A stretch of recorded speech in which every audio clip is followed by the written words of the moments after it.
Welcome to our last webinar of 2020. Can you believe that, Christy?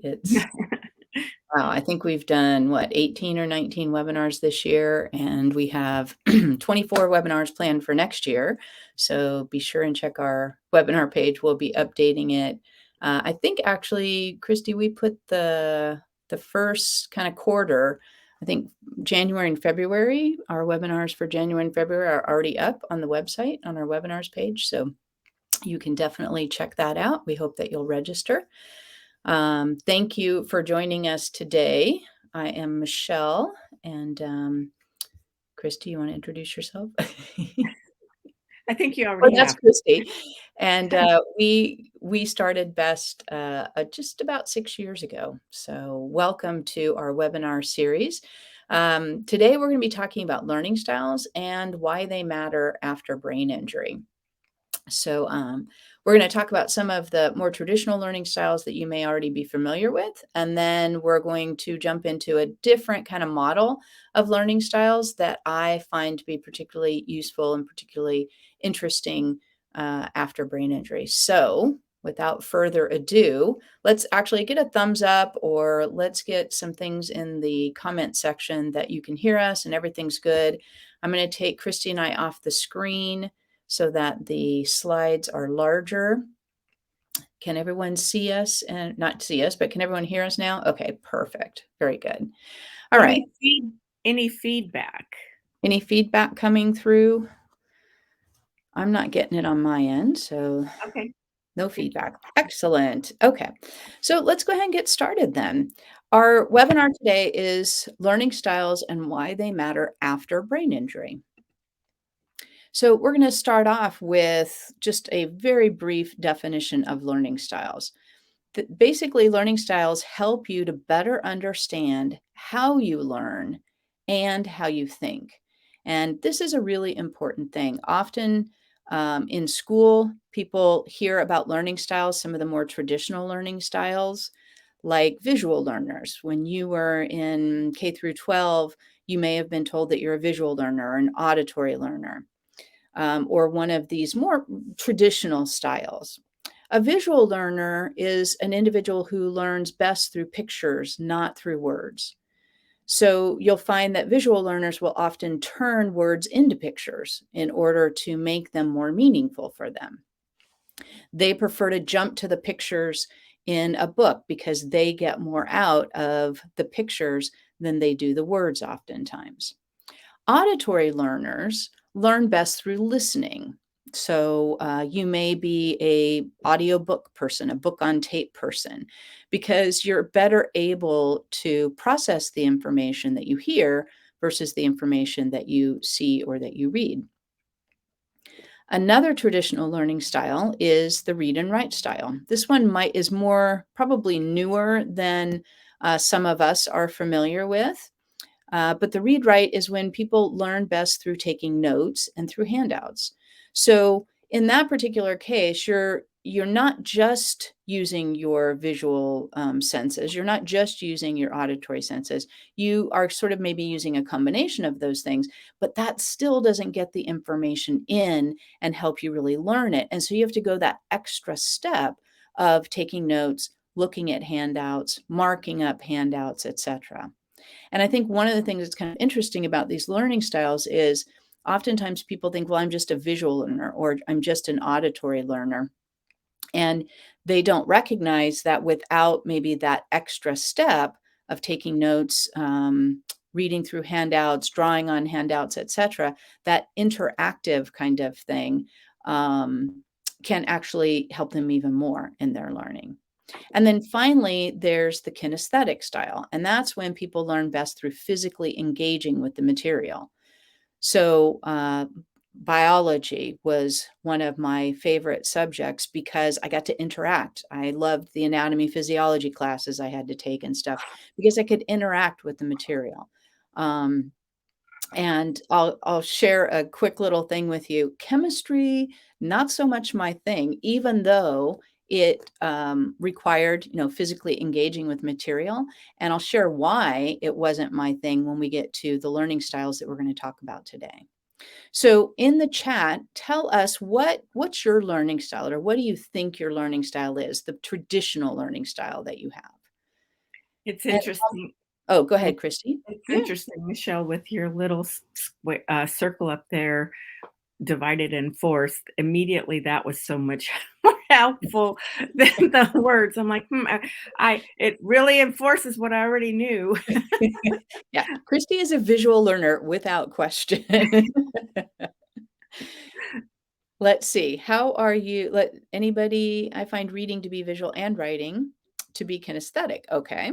Interesting. I find it interesting that they are combined when I think of them as different. Yeah, I think that's an interesting perspective, Roberta, and that's why I included the read write learning style. Again, traditionally, you pretty much only see visual, auditory, and kinesthetic, and but there is a learning style which is the read write that I think is an important one that has often been overlooked.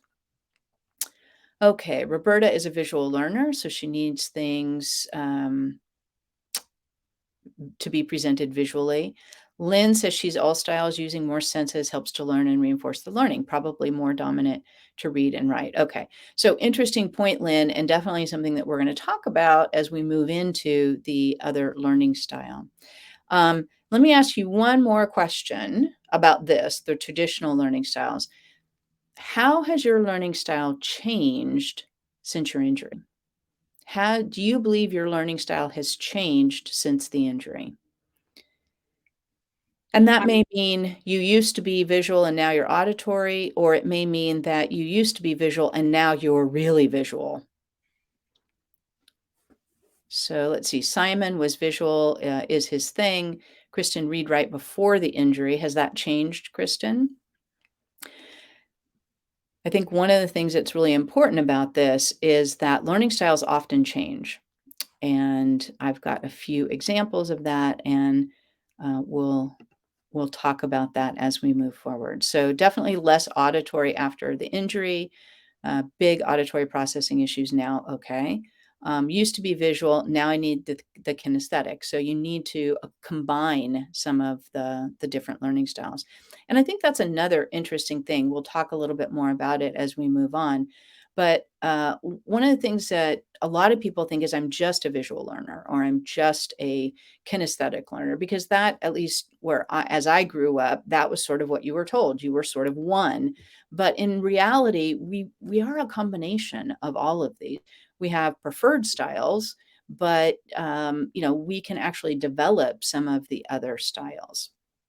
I So, think that the uh, there's one that is stronger that leads you towards the others, like mine mhm, is, visual, but mhm, I the kinesthetic, having to write things down and read at the same, mhm, take notes and stuff, unless I manipulate it, which mhm. now that I can't see that circle thing anymore, Mm, um, yeah, take I this I back. know that I can't, the kinesthetic, manipulating, engaging in the material, so I have to read and write it, and manipulate it in order to remember any of it. So, auditorially, I'll if I just hear something and I can't see it and I can't manipulate, I will guarantee I'm not gonna learn any of it if Mhm. it's just being told to me auditorially. Yeah, this is an important thing because if you were a visual learner before your brain injury, you may not have even thought of taking notes, right? Because you could just see something and kind of absorb it. After the brain injury, you have cognitive issues that get in the way of that maybe being as successful as it was before. So now you still may be a visual learner, but if you don't write stuff down, you'll forget it due to memory issues.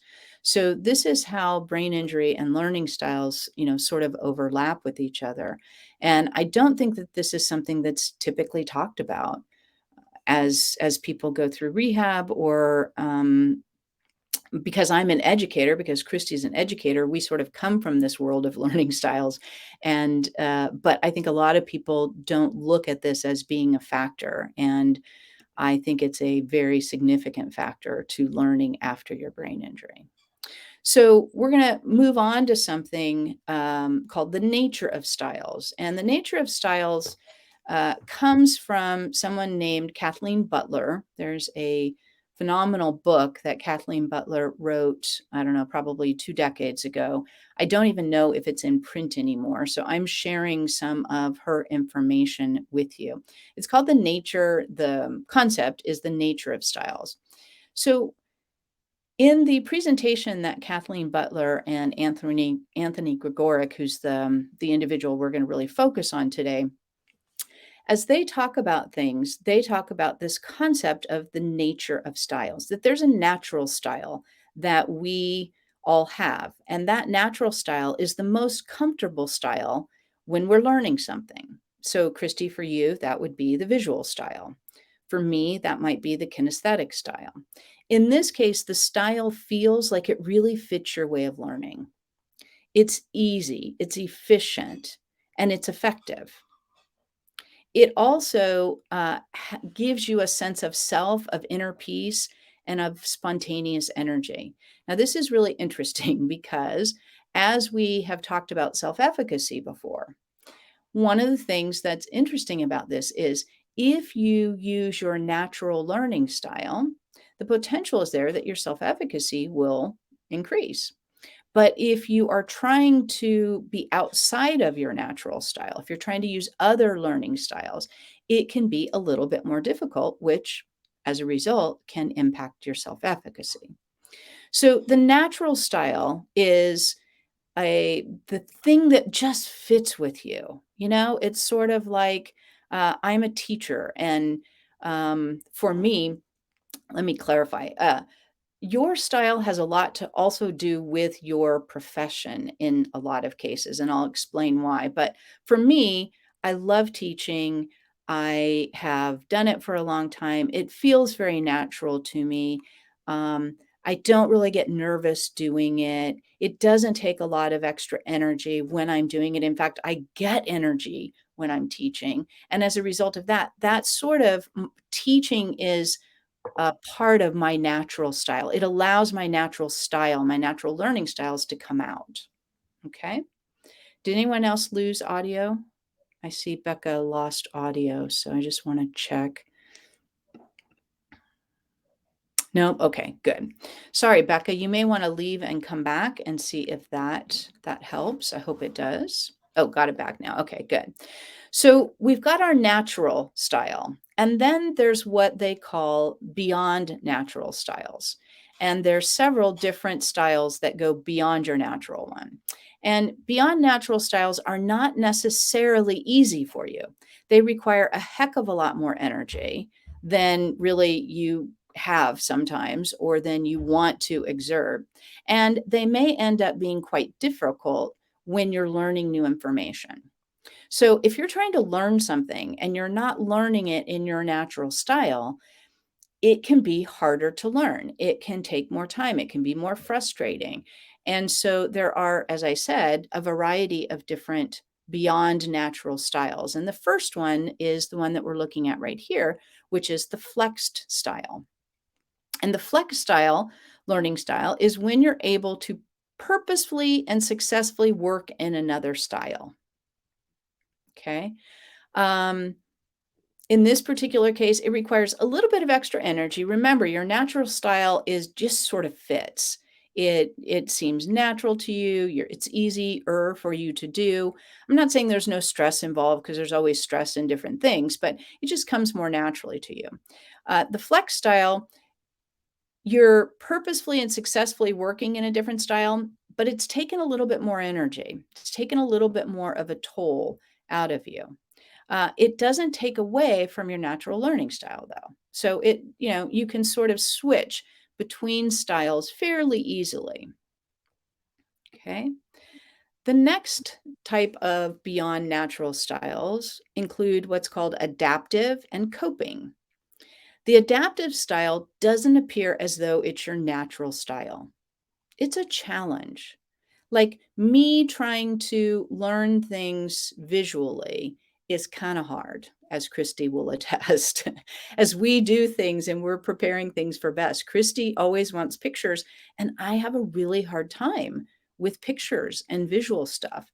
So for me, that's adaptive. In some cases, it may be some of these other styles some of these other beyond natural style terminologies that we have here. But the visual nature doesn't feel comfortable to me. It requires extra concentration, extra energy, and it is something that can be challenging. Okay, the coping style doesn't feel natural. Okay, you use it to survive the needs and the demands of others, but it requires the maximum concentration and energy. Okay, so with each one of these styles, the natural style just kind of fits. With each one, the flex style, it fits okay, but it's a little big, it's a little small. Adaptive, it doesn't look like it fits you.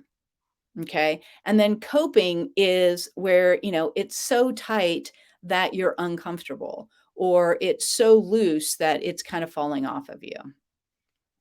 All right. And then we have two more. We have the resistant style. Resistant is the maximum amount of energy, effort, and concentration are put into resisting the style demands and the goals of others.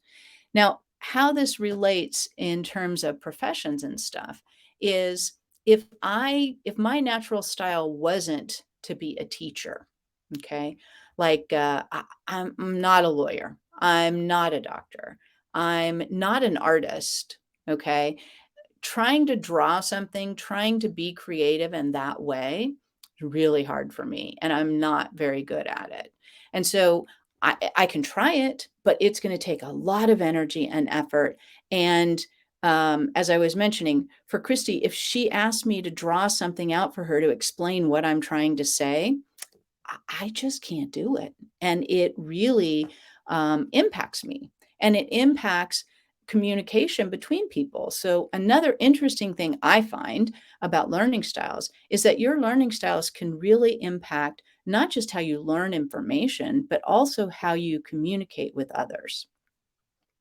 Okay. And then the final version of this is the masked style. And the masked style is when you often lose the ability to see yourself as you are in favor of pretending to be someone else. So it would be like me having a job at a bank, and I might be able to do it, but I I just lose the fact that that's not even who I am. And it takes a huge investment in time and energy. And both the resistant and the mass styles, as you do it more and more, it just continues to deplete your energy more and more.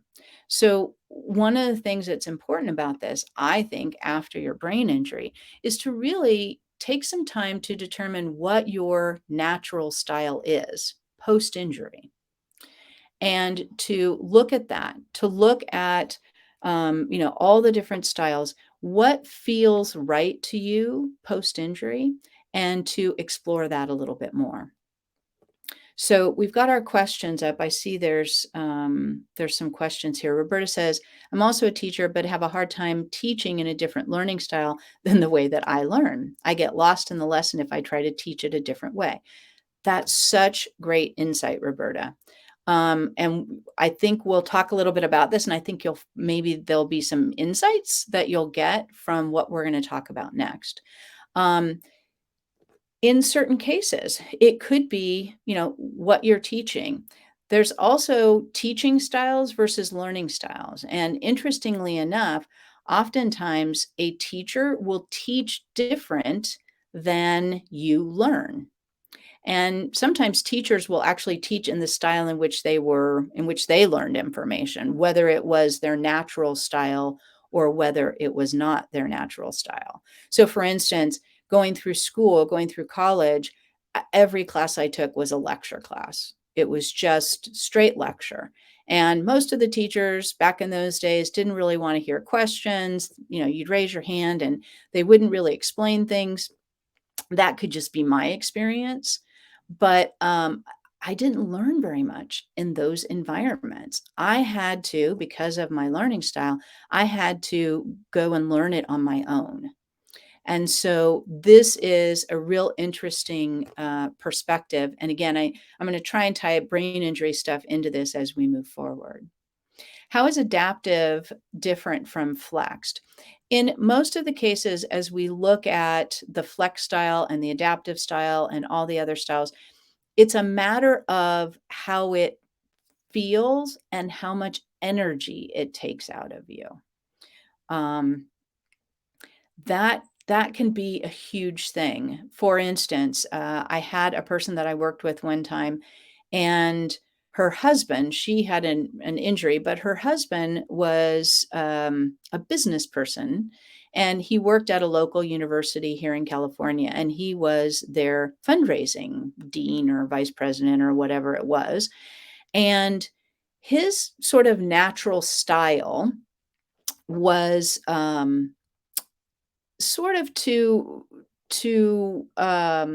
not engage with people, I guess, was not his engaging with people was not his natural style, and we'll talk about this in just a moment. But he was okay talking to people, but he lost a ton of energy talking to people. And so he'd go to these events and he'd come back and he would be exhausted and he wouldn't want to engage or do other kinds of things. Again, this is how it can impact communication with other people. Now, you might say, well, what does that have to do with learning styles? Well, when we get to this next section, you're going to see there is a learning style where engaging with others brings you energy. And if you are not that style, engaging with others can actually be quite draining and can be quite overwhelming. So we'll continue to talk about this. Let's see, what else do we have? When I teach math, I always draw a picture in order to understand the word problem and what is needed to solve it. So great, Roberta. That may be how you were taught. That may be how you understand it. Again, there might have been students in your class that the picture might not have been enough, or you might need to draw a different kind of picture in order for people to understand things. So this is why learning styles, I think, is so interesting. I used to be good at talking and explaining things clearly and efficiently. That's broken. How people want me to write, it takes hours and hours to write what I could have said in 3 minutes. And you're not alone in that, Gloria. I think oftentimes slower processing speed, memory, different types of aphasia can all impact what you're talking about. I used to be extroverted before my brain injury, and now I'm more introverted.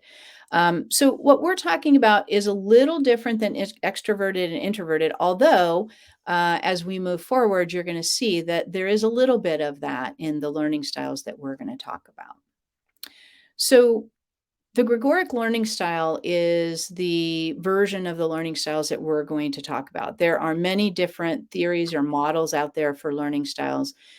This is the one that I have found to be most useful and most helpful in my teaching at Coastline and over the years. So they call it the Gregoric learning styles or thinking styles. And he breaks it up into preferences. So there are perceptual preferences, which is how you prefer to get your information. Okay. Individuals that prefer to get information in a concrete way are those individuals where information is obtained through the five senses. You gather information from sight, sound, touch, taste, etc. Now, remember, we're no longer talking about the traditional learning styles. We're going to make a shift. We're shifting gears here into something a little bit different, okay? So concrete learners learn from information that they acquire through their five senses. They also tend to focus on what is obvious, okay? And that makes sense. If something's being absorbed through their five senses, their focus is going to be on what's obvious to them. Okay. Abstract individuals prefer to get their information in a different way. They have an ability to understand ideas and concepts that are not visible. And I don't mean see, like they see it, but just sort of they're able to understand ideas and concepts that aren't always easy to draw a picture of, if that makes sense. And then they also look beyond what is seen to see connections between ideas and concepts. They are good at finding hidden meaning in things. Now, how is concrete and abstract really that different? Well, concrete individuals need to see it, experience it in a very different way. It needs to be right in front of them. Individuals that learn from an abstract perspective really like to focus on understanding ideas and concepts that are sort of out there, that are not obvious. So we're going to go to the next one now. So we've got concrete and we've got abstract. Okay. Now the next learning preference, or the second learning preference, is ordering. And this is how you prefer to organize your information. So the Gregoric model looks at how you take in information and how you organize it once you have that information. Okay. So individuals that take in information, that organize information from a sequential perspective, the information is organized in a linear, step-by-step manner. Okay. And they use a logical train of thought. So sequential learners want things to be step by step, and they want them to be very logical. They don't want things to be out of order. They don't want to have to jump and make assumptions about things. Random learners, on the other hand, organize information in chunks, not necessarily in a specific order. And they can skip steps and still come up with the same outcome. So we've got how people bring information in, and we've got how people organize the information once they have it. And that leads us, those two preferences lead us to these four learning styles. Concrete sequential. So we've taken each one of the preferences and we've combined them. So we have concrete sequential, we have abstract sequential, we have concrete random, and we have abstract random. Okay, so these are the four learning styles. Now, you can look online and you can find a Gregoric learning styles assessment that you can take that will give you, it's usually about 20 questions, something like that, and it will give you a good sense of your learning style. The thing about these learning styles is that we are all of these styles. So I'm not purely concrete sequential. Most people are not purely any one of these styles. We all share these styles, but we have preferences. We work better in certain environments because of that learning style. So for instance, my learning style, just as a point of reference, is a very strong concrete random, really strong concrete random. Okay. And then it is abstract sequential, and then it's concrete sequential, and then it's abstract random. So that's sort of my preferences in learning. So I can learn in all these different, I can gather information in all these different ways, but the best way for me to learn is through my concrete random nature. And the best jobs for me allow me to shine in this concrete random environment.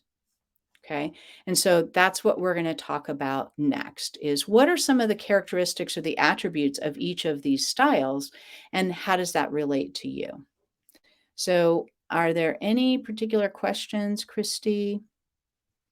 I've got some of them. Let's see. I was just going to add, Michelle, I'm adding it in the chat, that if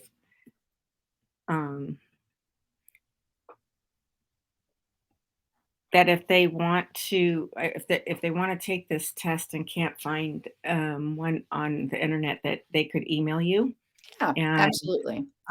you could send them that. Absolutely.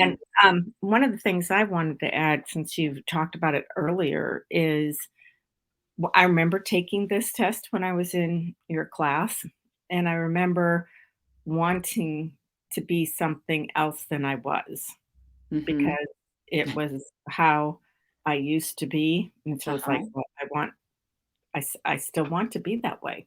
Mhm. So, anyway, I find it interesting that what the way it used to be isn't there anymore. Yeah, absolutely. Christy, I'm gonna put us back on camera for just a second. Okay. Um, so what you just said is so interesting and so important because I can tell you, and you've heard me tell this story in class, Christy. When I first took this learning styles assessment, probably 25 years ago or so, I took it and I was all proud of myself. I was like, I'm a concrete sequential. I'm so excited.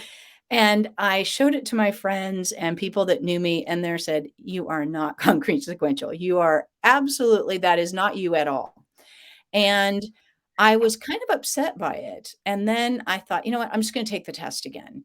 And I took the test, and this time I answered it more honestly, if you will. It's not that I was lying, but I was answering it, as Christy said, sort of the way that I wish I learned. And one of the reasons for that is because all through school, I was taught in a concrete sequential way.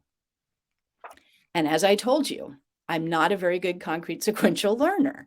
And so when I first started learning about this, I took the assessment. I knew what a concrete sequential learner was because it was what I always wanted to be because I wanted learning to be easier for me. And yet it wasn't. And so I answered all the questions sort of from that perspective. And when my friends laughed at me and, told me I was crazy for thinking that that's how I actually learn, I went back and did it again. And the results were amazing. I am a concrete random learner. I am a extremely strong concrete random learner. And that is why I struggled in school so much because I was not being taught in a way that was easy for me to learn. And as Christy suggested, after the injury, I think a lot of times what people do is they take the assessment and they take it and they think about how they learned before their injury and they answer the questions and it comes up exactly what they want it to come up. But if you really look at it and if you take the time to think about how do you learn now after your brain injury, I think oftentimes your way of learning changes. And to take the time to discover what that change might be. Maybe it doesn't change for you, but to take that time to determine what the change might be is really important. And this is why we talked about the nature of styles a few minutes ago. Because if you think you're concrete random, you were concrete random before your injury, but post injury, you can't think in that way anymore. That is not how you take in information. Then you have to recognize that because you're going to be fighting it. That's where, the resistance style and some of those things come into play, where you're actually kind of fighting yourself. And that requires so much more energy and so much more time. And in the long run, it's not going to really help you learn any better. So, and as a result of that, again, just sort of cycling back to self efficacy, if you can find the best way for you to learn post injury, then I think that can also help with that self efficacy, which we've talked about in the last webinar. Okay. I suspect my answers would be very different after the brain injury. It's difficult to recognize how learning now is different. Yeah, I think that's very true. I will happily share a link to an online to the actual survey that you can take or the inventory that you can take. Um, and I advise you to take it and think about every single question, think about how you are now. I've actually had students who took it intentionally thinking, this is how I was before my brain injury. Christy is one of those, right? This is how I was before my brain injury. And then takes it again and says, this is what I know about myself now, post injury.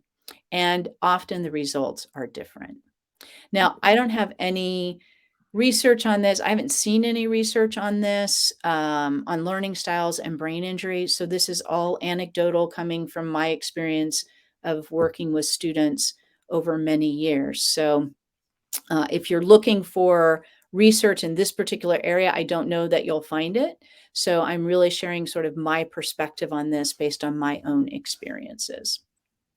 Yeah, go ahead, Christy. Couple things. One is the one that Michelle will share with you also has kind of like um, a more descriptive explanation of each one of these. And when they go, when it starts giving you the explanation of each one of these, you're either going to go, oh yeah, that is completely me, or you're going to go, yeah, no. Yeah, realistically, is that how it really is in real life? And Mhm. so that was extremely helpful. There is a question here, Mhm. Michelle. Um, she the person wanted to know, how does this relate to the Myers-Briggs? Yeah, this is totally different from the Myers-Briggs. Myers-Briggs is where you're looking at your introversion, your extroversion, um, your whether you're perceptual or it's not Myers-Briggs isn't necessarily about learning per se. Um, uh, Myers-Briggs is about communication and engagement and stuff like that. So it's different. I think you will find that if you know your Myers-Briggs, like I'm an INTJ. INTJ is what I am for Myers-Briggs. And Michelle, can so you go back? Can you go back so they can see what you're oh, assuming? I'm talking about the Myers, I can just put it here. I'm in my Myers-Briggs, I'm an INTJ. And so what that means is I'm kind of introverted. There's going to be some overlap between what you know and what you've learned about the Myers-Briggs and some of what you're going to see in the Gregoric learning styles, but they are very separate kinds of concepts. Okay. So Um, Kristen does not understand concrete random, and we're going to show you what these different styles are now. So I wanted to kind of set it up in a way that might lead you so that this will make more sense to you, especially the idea of different styles and the natural style, looking at your natural style. I wanted you to understand that before we look at each of these concepts. So let's look at concrete sequential to start. Okay. Concrete sequential individuals relate to the physical world. Again, they are concrete. So whatever they take in has to be or comes from part of their five senses. So if you don't show them something visually or tell them something auditorily, or if they don't experience something through their five senses, it's not something that they are going to be able to easily grasp. Okay. Like for instance, the fact that, the stars and the moon, we can see the stars and the moon, but for concrete sequential people, like what that vastness is just really hard to grasp because it's so beyond kind of what you can, your basic senses, if you will. Concrete sequential people remember very specific information. If you ask someone who's concrete specific about something, they will remember very specific details. Now, after your brain injury, memory may be an issue, but in general, people that are concrete sequential remember details and specifics about things. They separate facts and data into categories of black or white, right or wrong, useful or useless. They are very extreme. They're one or the other. You're either right or you're wrong. There's very few shades of gray when you are a concrete sequential person. Now, I'm not saying anything is wrong with any one of these styles. So don't get me wrong. I'm just giving you what some of the attributes are. And, there are times where knowing that someone is more black and white, or they focus on right or wrong, how you approach that individual may be an interesting thing to think about. They perform their duties with exactness, they are precise, and they do it in a step-by-step order. So a concrete sequential person is going to relate to what they can see, feel, touch, taste, etc. They're going to remember specifics. They're going to separate facts into right or wrong, true, not true, useful, useless, etc. And they're going to perform their duties in very exact, very precise, very step-by-step sequences. And I can see where somebody with a brain injury might need this. Mhm. They might not have been this way prior, but the having to, use all the five senses because you need all those different inputs. Um, I'm not sure being able to remember specifics, but I do know that there is specific information that I do hold on to because I resonate and have strong emotions to it. So the specific thing, I can see where you might do it. I know that black and white, I know a lot of brain injury people that are just now are very black and white. Mhm. And the fact that you have to perform your duties step by step so you don't remember. I can see where this might have to be your learning style now. Yeah. And in fact, Christy, I think one of the things my experience is that if you have gone through some type of cognitive rehabilitation is very much a concrete sequential process. And again, if you're not concrete sequential and cognitive rehab is making you learn in a concrete sequential way, it can be it can be, difficult for you. Roberta has a great comment. She says, I think couples and family members need to study these concepts together so that they understand how each other learns. I couldn't agree with you more. In fact, when I'm teaching this and I have a lot of time to teach it, that is we really focus on not just the learning aspect of it, but the communication aspect of it. And recognizing that how you present information to other people can either make it easy for them to understand and or very difficult for them to understand. And we have to do what they call bridging the gap between styles. So there's a ton of information about this. There's no way we're getting through all of it today, obviously. We are going to do a learning styles workshop, I believe, in 2023. But what I did was I chose just the general characteristics, and then I chose what stressors are involved with each one of the learning styles. So what stresses a concrete sequential person out? Trying to be right, perfect, and in control. Because it's right or wrong, it's black or white, it's useful or not useful. Perfection is a key thing for concrete sequential individuals. And so trying to be right, perfect, in control all the time is a huge stressor for them. Trying to be spontaneous, because concrete sequential people are often not spontaneous. Having too many options. Well, you could do this, or you could do that, or you could do this other thing, and you've just completely overwhelmed them. Dealing with opposing and shades of gray views. Remember, they're much more black and white, extreme, right or wrong, etc. So anything that's sort of in between stresses them out. They want it to be very clear cut, very precise, etc. And then also another stressor is biting off more than they can chew. Concrete sequential people they often perceive themselves as the workhorse people in a job. And one of the reasons for that is because they're so good at what they do, because they care so much about precision and about exactness. And so they often get asked to do all those kinds of things. which they're very good at, and people recognize that about them, but they also end up with a lot of work that, can be overwhelming. So let's see. I'm going to move on to the next one here. Abstract sequential is the next style.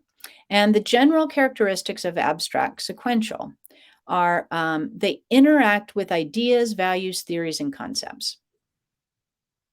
Okay. They correlate, analyze, and evaluate information. They're really good at analyzing and evaluating information. They use historical precedents for identifying trends and predicting outcomes. Concrete sequential people, they don't like to analyze things. They like it just to be right in front of them. They want the information to be obvious. Abstract sequentials, their way of taking information in is that abstract world. And so it's not something, it's concepts, it's ideas that abstract sequential people tend to like to work with.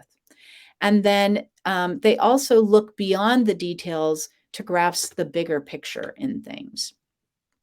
Concrete sequential people often have a very hard time with the big picture because they're so focused on that thing, that one thing. Okay, when it comes to stressors, needing to be the subject, the master of subject is a stressor for an abstract sequential person. Trying to live up to expectations, trying to be handy and practical. A typical job for an abstract sequential is like an attorney or somebody who does, who has to put a lot of concepts and ideas together. So like an engineer would be an example of an abstract sequential kind of learner. And oftentimes, not always, but oftentimes individuals who are abstract sequential learners have a very hard time in the practical world.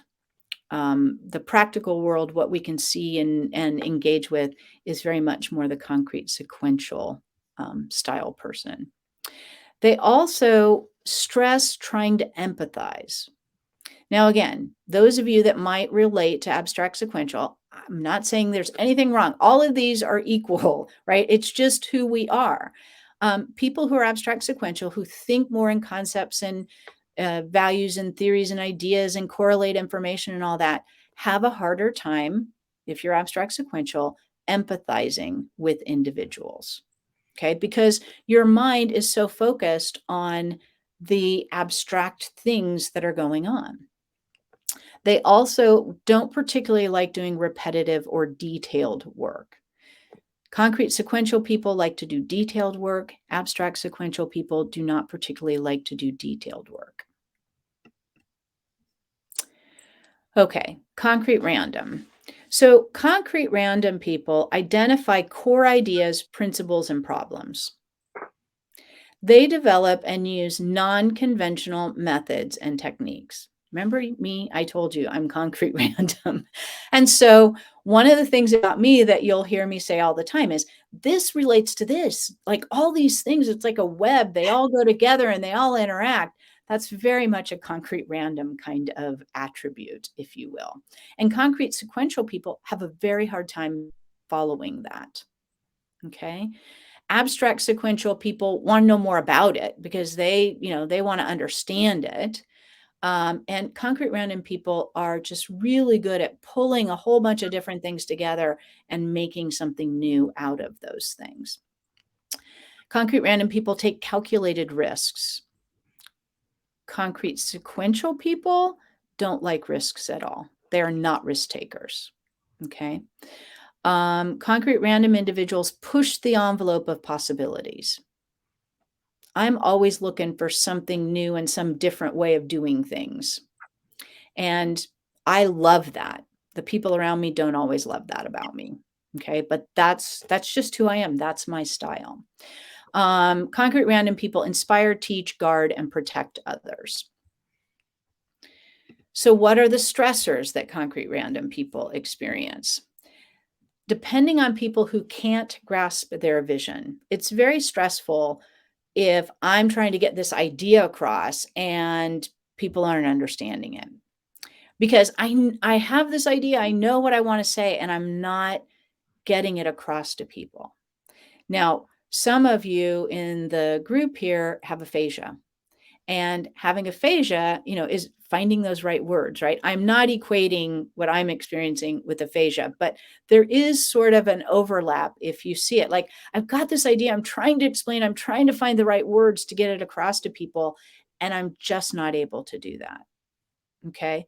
So, again, not equating that to aphasia in any way, but I want you to see that, there's some overlap there. Promising more than they can deliver. I I will do almost anything for anybody. I promise I'll do something and I will do it no matter what. And I get stressed out by that, but it's just kind of who I am. So, trying to do everything and not delegating is another stressor for concrete random individuals. Okay, the final style is abstract random. Abstract random individuals relate to their environment and they think with their hearts. They gather information through words and images and body language and color. They get a sense of people in a way that the other three styles just don't get, because they're looking at things from the perspective of wanting to understand and caring about people. And not that the other styles don't care about people, but abstract randoms really look at things from a very different perspective. They relate to and nourish the emotional needs of others. And they often think more holistically. So, what stresses them out? Withholding their feelings is a big stressor for abstract random individuals. Expecting to like and to be liked by everybody. Because again, interacting with people, understanding people, really getting a sense of a person is very important to abstract random individuals. And so it can be a stressor when they expect to be liked and to like everybody. Working alone and without periodic breaks.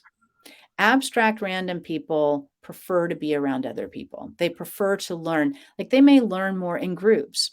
I'm not saying big groups, but they may like to learn with other people. Other stressors is time is not a factor in the world of abstract random learners. They tend to procrastinate and they tend to miss deadlines because they're so engaged in discussions and in helping other people.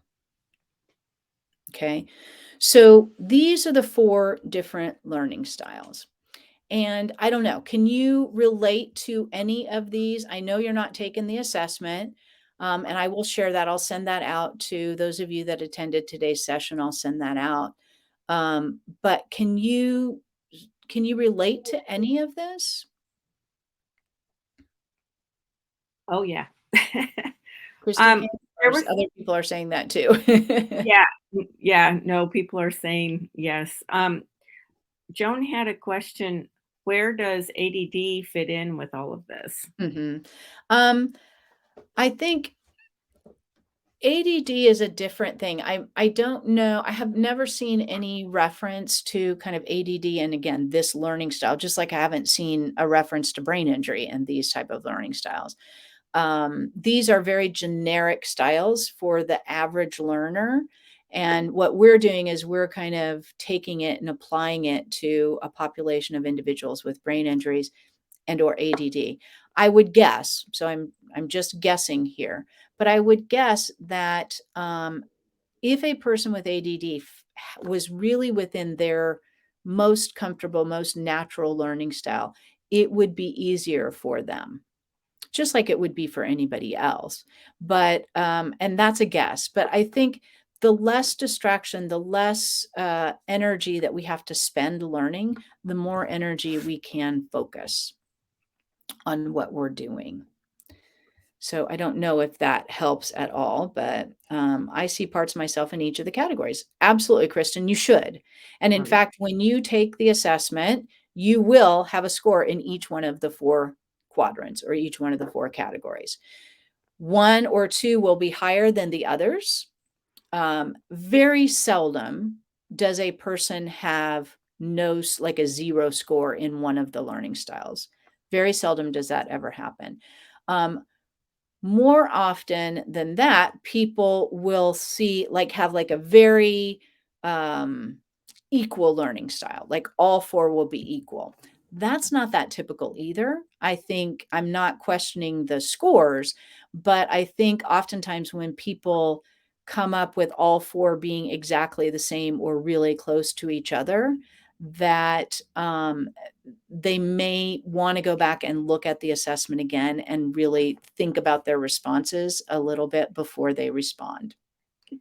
Because I think oftentimes that's, kind of what I did. I answered the questions kind of the way that I thought or the way I wanted to be, and my results were not really accurate. Once I took the test and did it from, a real authentic place, my scores are absolutely 100% me. I think what So, helps is to when like Michelle said, the second or third, I don't know how many times I ended up taking it because um, one of the things is that, especially with brain injuries, I know that at the time when I was in class, I had several friends that were chasing that magic bullet of wanting to be back to the old normal type of thing. So and um, they wanted to be the way they used to be. And the thing that helped me eventually was to be able to go, okay, in a real life situation, not, you know, right now, this past week, this past month, how would I have responded to this in real, in real actual situations? And that helped me be able to see not kind of past experience, but this right now experience mhm. was helpful. Yeah. Nathalie says she doesn't see her style. She thinks she's a 0. As Kristen says, Nathalie, you're not a 0. Yeah. Your style is here. It's that a lot of times I think after the brain injury, you have to refine your style. And I know that individuals who have had injuries a long time ago, um, I think in many cases, my guess is that you are not working or have not been working in your natural style for a long time. My guess is that you are working in one of those mass styles or one of those other beyond natural styles. And so to look at this and to talk about it, and Nathalie, I would love to talk to you about this, have you take the assessment and then chat with you about it, because I think it's so important after the brain injury to figure out how you learn best after the brain injury. Because you already don't have a lot of cognitive reserve. And if you are trying to learn in a way that is not more natural for you post injury, then you are exerting a lot of energy when you may not need to be.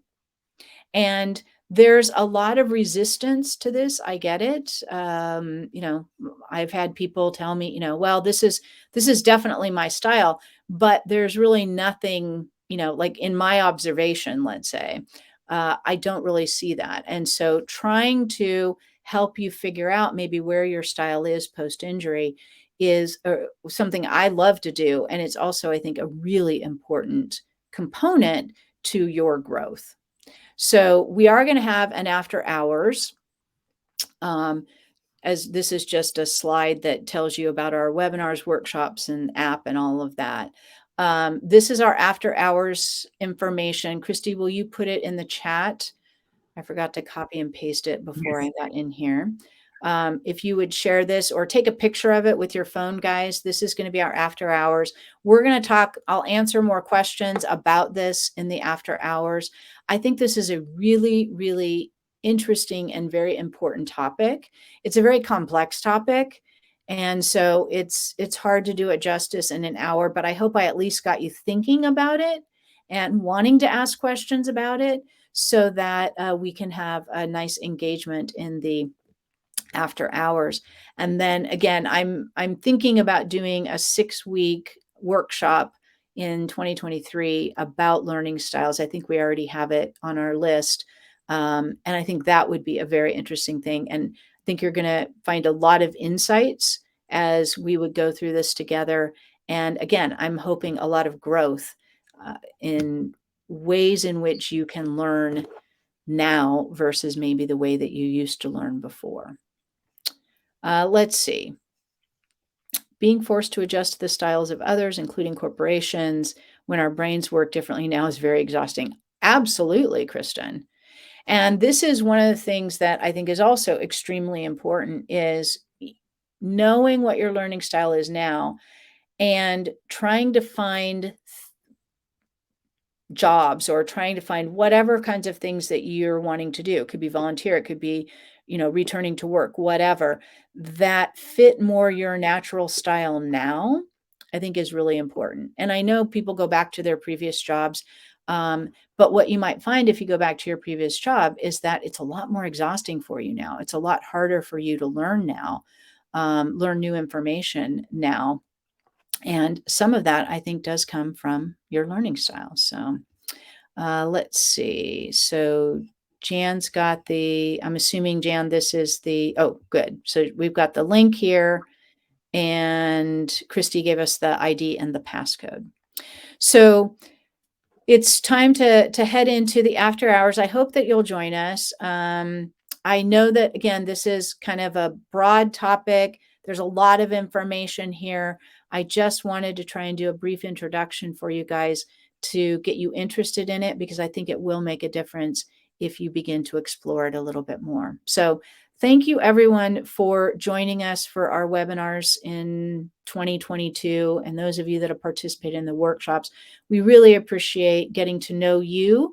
And we're excited about what we're going to be doing in 2023. And I hope you guys are excited as well. So please keep an eye out. Everyone here should be getting our emails. We'll be sending out an email sometime next week with our schedule, preliminary schedule for 2023, because we want you guys to start planning to join us. So thank you again for everything. And we will see you. Have a wonderful holiday season and also a great new year. And we'll see you in January. We will be starting our webinars in January. And again, we're going to have 2 webinars a month for the entire year of 2023. So thanks, everybody. Michelle, Yeah. Michelle, could I just ask anybody who isn't going to be joining us in the after hours that if you have been with us during the webinars, could you please contact Michelle and I about how we can hopefully get a testimonial from you, whether it be written or maybe recorded, as to how these webinars have helped you? Yeah, we're trying to get the word out about what we're doing. We really would like to grow in 2023, and you guys will be a part of that. So if you have enjoyed what we're doing, we would love to chat with you about it and learn what you're getting out of it. So thanks, everybody. We'll see you in the after hours in just a minute. Bye.